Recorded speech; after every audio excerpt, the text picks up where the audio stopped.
자, 오늘은 음향 전문가 플로이드 이툴의 연구를 바탕으로 아주 흥미로운 이야기를 해보려고 합니다. 바로 우리가 집에서 소리를 듣는 방식에 숨겨진 과학이죠. 여러분, 혹시 이런 생각 해보셨나요? 아, 내 방 울림 때문에 소리가 별로야? 하고요. 흔히들 좋은 소리를 들으려면 반사음은 무조건 다 없어야 한다고 생각하잖아요. 근데 정말 그게 맞을까요? 네, 그래서 보통 오디오에 좀 신경 쓴다 하시는 분들은 방에 있는 모든 울림을 잡으려고 애를 쓰시죠. 흡음재를 막 붙여서 말 그대로 음향적으로 죽은 공간, 거의 무향실처럼 만들려고 하는 거예요. 자, 그럼 이제 첫 번째 핵심으로 들어가 볼게요. 여기서부터가 진짜 중요한데 우리가 음향에 대해 철석같이 믿고 있던 많은 규칙들이 사실 우리 집 같은 작은 방이 아니라 어마어마하게 큰 콘서트홀을 기준으로 만들어졌다는 겁니다. 바로 이 지점에서 모든 오해가 시작되는 거죠. 지금 보시는 이 그림, 정말 극명하게 보여주죠. 왼쪽은 거대한 콘서트홀, 오른쪽은 우리 집 거실이라고 해볼게요. 이 둘의 규모 차이가 어마어마하잖아요? 이렇게 환경 자체가 아예 다른데 소리가 퍼져나가는 물리 법칙이 과연 같을까요? 당연히 아니죠. 완전히 다릅니다. 콘서트홀 같은 큰 공간에서 쓰는 음향 이론의 핵심 개념이 바로 확산 음장이라는 건데요. 이게 뭐냐면 아주 간단히 말해서 소리 에너지가 방 안 모든 곳에서 균일하게 그리고 사방에서 들려온다고 가정하는 말 그대로 이론적인 상태예요. 자, 이제 과학적인 증거를 딱 보여드릴게요. 왼쪽 그래프, 이게 바로 그 확산 음장 이론이 맞을 경우의 소리 그래프입니다. 보세요. 스피커에서 멀어질수록 소리가 작아지다가 어느 시점부터는 일정하게 유지가 되죠? 자, 그런데 오른쪽 그래프를 한번 보세요. 이게 바로 실제 우리 집 같은 작은 방에서 잰 데이터입니다. 어때요? 그냥 쭉 떨어지기만 하죠. 이론처럼 일정하게 유지되는 구간? 그런 거 아예 없습니다. 이게 무슨 뜻이겠어요? 맞습니다. 우리 집에는 그 이론적인 잔향음장이라는 게 애초에 존재하지 않는다는 거예요. 결론적으로 우리 집 같은 공간은 과도기적 음장이라고 불리는 상태에 있는 겁니다. 말이 좀 어려운데 진짜 간단해요.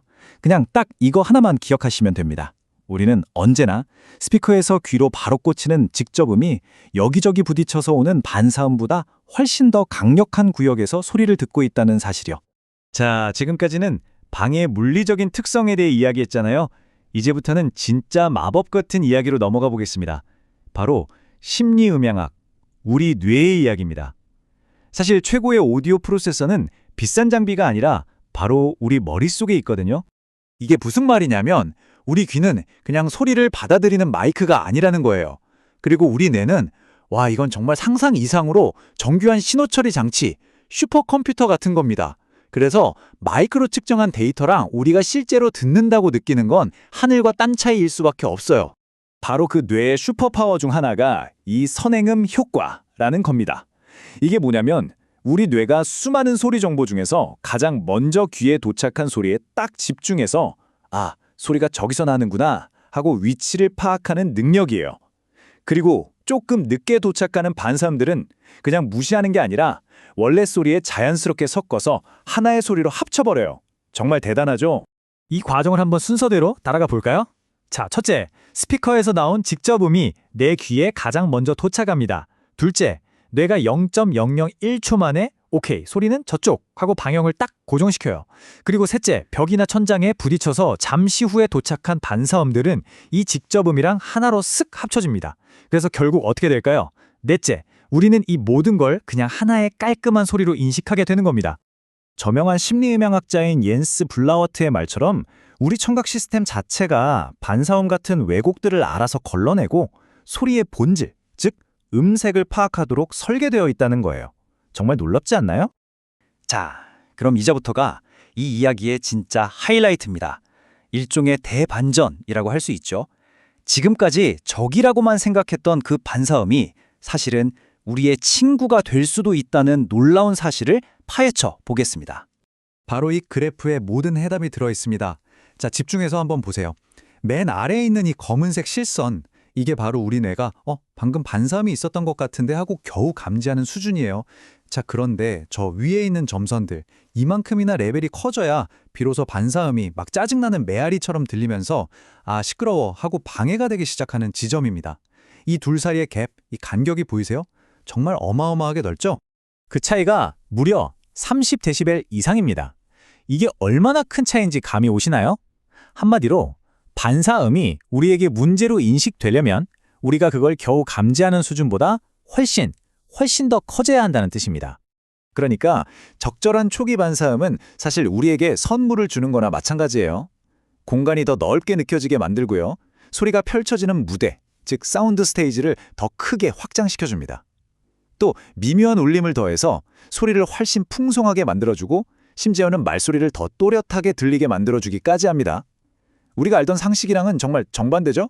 그리고 그 중에서도 특히 우리 양옆 벽에서 오는 반사음 있잖아요. 이게 정말 중요합니다.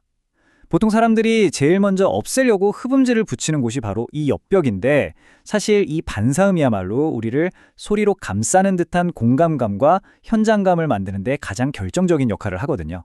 자, 이제 이 모든 걸 종합해서 결론을 내려보죠. 우리가 지금까지 알게 된 새로운 사실들을 바탕으로 이제는 우리의 청취 공간을 완전히 다른 시각으로 바라볼 필요가 있습니다. 우리가 버려야 할 낡은 통념과 받아들여야 할 새로운 과학을 한번 비교해 볼까요? 예전에는 모든 반사음을 죽여라고 했지만 이제는 반사음을 현명하게 관리하라고 해야 합니다. 왜? 우리 뇌가 알아서 잘 처리하니까요. 또 마이크 측정값이 진리다가 아니라 내 뇌의 해석이 진짜다라는 걸 알아야 하고요.